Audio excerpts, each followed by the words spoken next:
so case manager Ryan knew he would have to widen his search. We assumed that the family could have gone anywhere in the world to get away from what was happening. And as a specialist, he knew exactly where to start. For overseas research, you're largely referring to passenger lists, which are very, very useful in finding out which ports certain people passed through and where people may be emigrating to. The team were in luck. They unearthed a passenger record for Derek's uncle William, showing that when he left Burma, he headed for Australia. If his descendants were still there, this could be just the breakthrough they needed.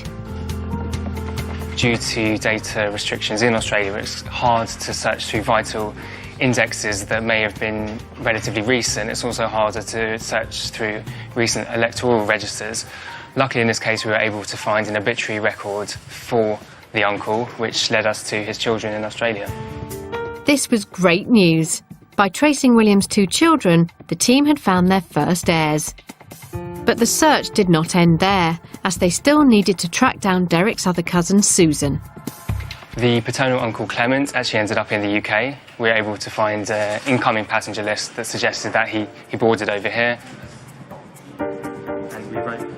Once we knew that Derek Lynsdale had entered the UK, we knew that we could look for a death entry for him. Lynsdale is a very uncommon surname. The easiest thing for us to do was to find his death entry, to apply for his death certificate, and hopefully somebody in his family would be listed as the informant.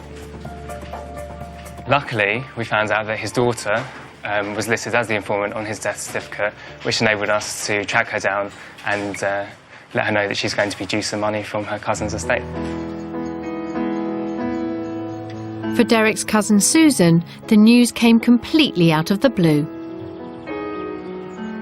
I was quite gobsmacked, because it never occurred to me that, I would inherit anything. I mean, I had no idea about Derek, whether he was alive or what, so it was a surprise. I would say that from my memories of him as a child, he had no malice in him at all.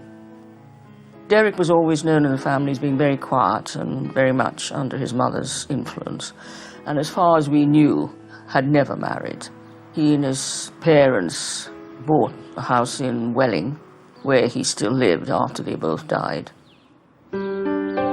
Being contacted by the heir hunters has caused Susan to reflect on her early childhood spent in Burma with her cousin Derek.